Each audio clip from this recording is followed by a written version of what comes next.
Greetings ladies and gentlemen, it's your boy Fry Plantain, and today I'm going to be checking out a video from the Jolly Good Ginger. The Jolly Good Ginger is a rather popular left-wing commentator on YouTube. He's made a lot of interesting videos going after politicians, going after, comedians, going after a wide range of different people. He has some fairly interesting commentary, so this should be very, very good indeed. Now, in this video in particular, the Jolly Good Ginger is going to be sitting down with Godfrey, and they're going to be talking about the hottest news in comedy right now, which is Kevin Hart's roast. Now, as I'm sure most of you have gathered already and you've watched my videos, the Kevin Hart roast was quite controversial. A lot of jokes were said that people deemed to be racist. Some people felt that Tony Hinchcliffe, one of the roast masters, went too far. Some people thought that Shane Gillis went too far. Shane Gillis, of course, hosted the event. So yeah, this should be very interesting. This is going to be the first time I believe Godfrey's actually sitting down and actually stating his opinion on the whole Kevin Hart roast. So yeah, I cannot wait to get into this. If it's your first time on this channel, I'd greatly appreciate if you could tap that like button, comment below, subscribe, hype me up if you can, and yeah, let's get into this. All right, so we're talking right now the roast of Kevin Hart. There's a lot of controversy. I know you've heard about it, swirling around about this roast, and how we're taking unnecessary shots at black people, and the topic people being black, and they made a joke about George Floyd, and the question is, what does George Floyd got to do with Kevin Hart aside from them both being black? And then we find out the writers are white, and like you just said, I can do Trump even though I'm a black guy. Well, what about the writers being white? Listen, you're a comedian, and later on the show I got D.L. Hughley coming on. He's a comedian. DL. Yes. My question is, are we non-comedians overanalyzing this and being too sensitive? What's your take? It's a catch-22, because the history of roast started in like the early 1900s at the Friars Club. And it was never televised until around 1974, where Dean Martin would do the Dean Martin roast. So I think people should go and look at the Dean Martin roast. And here he is, our man of the hour, Dean Martin.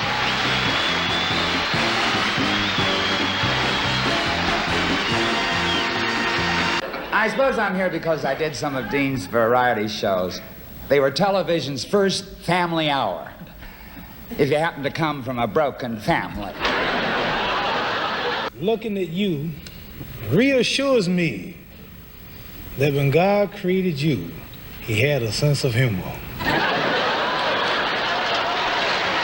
It was open season.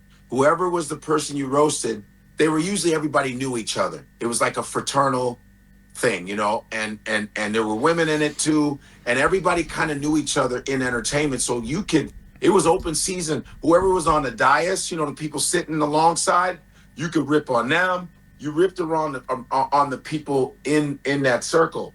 And roasting is what it is. Roasting, like the word roast means to, right? You burn, you cook somebody, you cook them.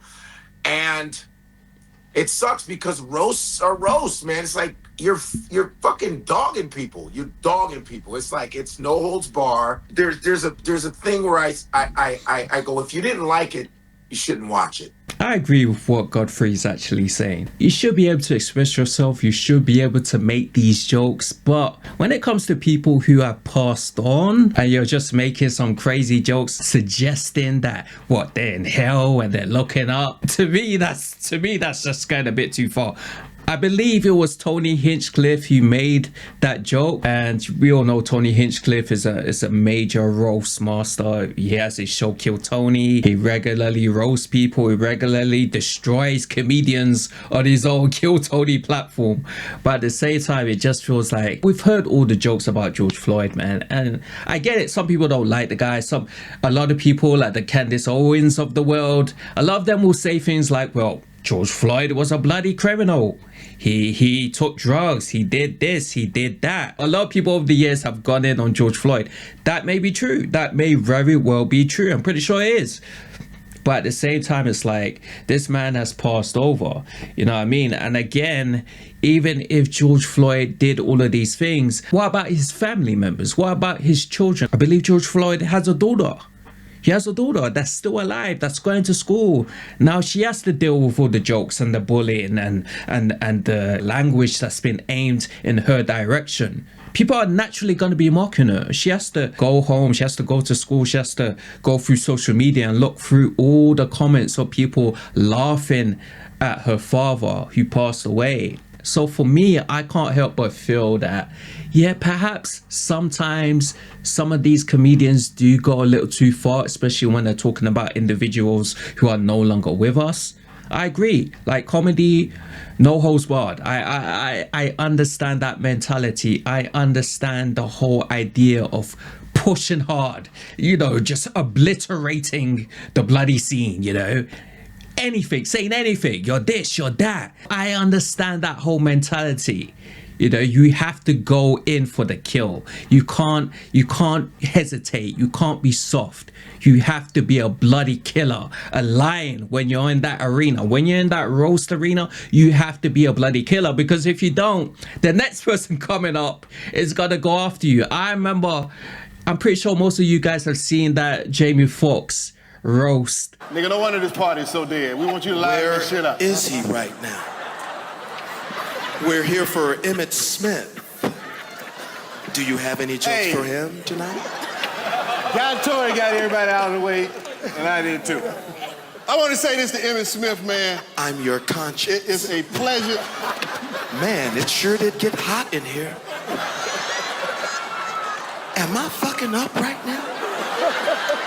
I'm your conscience.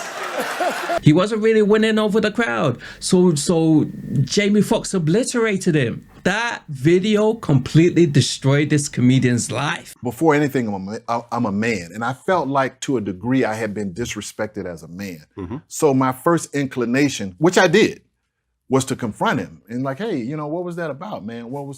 And we did. We had a conversation backstage, and I remember him saying, hey, you know what? It was a roast.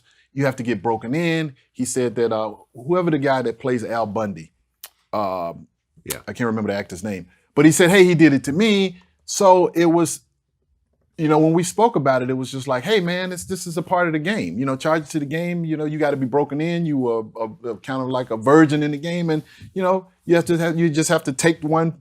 Not necessarily for the team, but your first one, you just have to take it on the chin. So I understand that when you kind of decide that you want to step into this arena full of all of these comedians, you have to bring it. Because if you don't bring it, another comedian's going to come after you. So I get it. The George, he wasn't there. So, but then again, it's Tony Hinchcliffe. It's Tony Hinchcliffe. This is what the fuck he does. You shouldn't have invited him. Shit. Right. You shouldn't have invited the motherfucker. I mean, that's what the fuck he does, man. He says a lot of horrible shit. And people say a lot of horrible shit to him. They call him how gay he is. They say shit to him. He just goes, well, I don't give a shit. But Tony, when Tony Hinchcliffe is coming into the room, know what the fuck you ordered, man. Know what you ordered. You're getting some bigotry. This is the same guy. You're gonna get bigotry. Yeah. This is the guy who called Puerto Rican a floating island. Yeah, I know Tony Hinchcliffe. I've done his show a long time ago, but I know Hinchcliffe and I know what I'm in for. If I go on a Tony Hinchcliffe show and I go, oh, they said black. No, you know what you're getting, man. Mm-hmm. You know what I'm saying? Mm-hmm. My thing is, why did you bring him in the room? Was it because I think it's all about numbers. Tony has a humongous following. You know, a lot of these cats have humongous followings. So I think it was all about eyes and viewership. Obviously, they got the viewership they wanted. You know, at the end of the day, it's a business. People want viewership.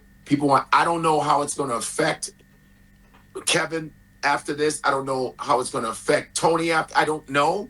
But I know who the fuck you're bringing in. Yeah. Know who the hell you're bringing. Tony Hinchcliffe, guess what's about to happen? Some bigotry. Guess what's... Yeah. I mean, George Floyd, he didn't deserve that. It shouldn't have been said, but Tony Hinchcliffe was the one saying it. So it's like it's a back and forth thing. Like, well, it was Tony Hinchcliffe. Now, if it was like, let's say who was in it? Let's say Jeff Ross said it. Let's say if Jeff Ross said it, I'm like, oh, Jeff, damn. Let's say that's not normally in your bag. Yeah, Pete Davidson said it. Oh man, because Pete has tragedy in his life. Like, oh damn. But Tony Hinchcliffe said it. Right. Like, now, hang on. And that doesn't give an excuse, but that's what the fuck he does. I get your point. You should expect it. You should select who the fuck you're picking for your roast, man. I don't know how it's done. I attended the Flavor Flav roast back in when I'm about to bring that up in a minute. I'm about to talk about that. Yeah, but I don't know how roasts are designed. I don't know. Well, we all know why Tony Hinchcliffe was selected. Netflix arranged a deal with Tony Hinchcliffe. 3 Kill Tony shows on the Netflix platform as opposed to YouTube. And from what I gather, those shows did pretty well on Netflix. I'm not sure about the last one, but the other 2 did pretty well. So when it comes to the relationship Tony Hinchcliffe has with Netflix, I mean, they're quite tight, so it makes sense that Netflix would want to employ Tony and would want to use him in the Kevin Hart roast special. It makes a lot of sense. You know, Netflix likes working with individuals they've already worked with. Netflix likes working with individuals that they know are gonna bring in a lot of revenue. And, you know, whether you like it or not, the Kill Tony franchise is more or less a franchise at this point, a fucking empire at this point. It brings in a lot of numbers, it brings in a lot of eyeballs, it brings in a lot of people. People love Kill Tony. Man, I'm about to talk about that. Yeah, but I don't know how roasts are designed. I don't know. I said, I don't roast. I'm not good at that. But before I talk about Flavor roast, because I want to talk about it, because there's a reason. Pete Davidson, you mentioned him. He made the Charlie Kirk joke.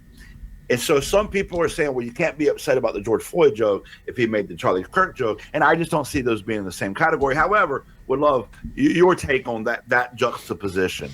Because I think people got mad about the Charlie Kirk joke. I heard like a lot of white people got really angry at that. Yeah. So we have every right to be mad at you talking about George Floyd, because George Floyd was actually murdered by a cop. Correct. You know what I mean? And Charlie Kirk said a lot of fucked up shit about black people constantly. When he talked about black pilots, if there's a black pilot, I don't trust him. He said a lot of fucked up shit about black people. He also was an advocate of gun violence. He said there has to be gun violence. He was an advocate of gun violence, and I don't condone that shit. I don't wish anything death on anybody like that violently, but he condoned it. He condoned about, they should have like an execution every whatever, and he said all that. You know what I mean? So them being mad at Charlie Kirk, are you mad at Charlie Kirk because what? He was your savior?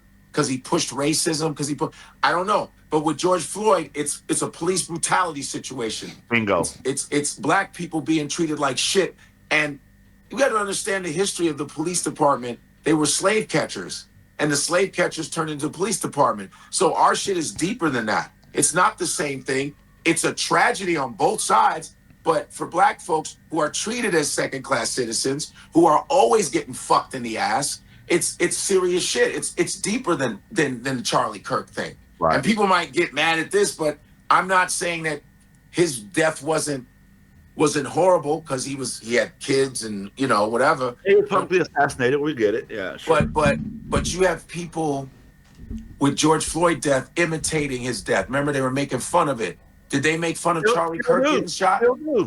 Did anybody get made fun? No one made fun of Charlie Kirk getting shot, because you know why? Because black people have souls. To be fair, I did see a few leftists on TikTok kind of celebrating Charlie Kirk's death. I gotta be impartial, guys. That's me. I mean, there were a few different people celebrating. I remember here in the UK, there was an individual, I believe he attended Oxford University, and when he heard about Charlie Kirk's death or murder, I'm not saying he celebrated, but he did seem a little, quite a few people seemed a little excited when they heard about Charlie Kirk's death.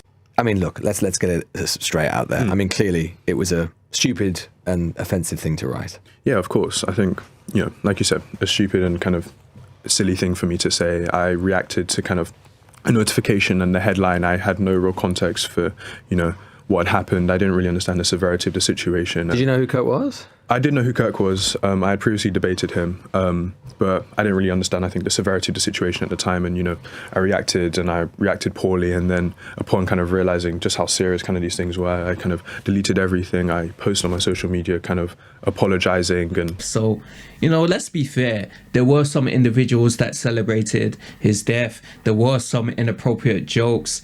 Of course, since then, people have been going in on Erica Kirk. Some people find that acceptable. For me, I don't know. If I passed on and people were taking the piss out of my wife, I would feel some kind of way. Some of the jokes are funny, but sometimes I just be thinking, damn, Erica Kirk, man, boy, she must be feeling it. She must be feeling it because people have no chill when it comes to her. People have no chill. You have the Drewski skits, you have all the comments online, the Reddits, the TikToks, the X's, the YouTubes. People just go in on her. So I can kind of understand, part of me kind of feels bad for her.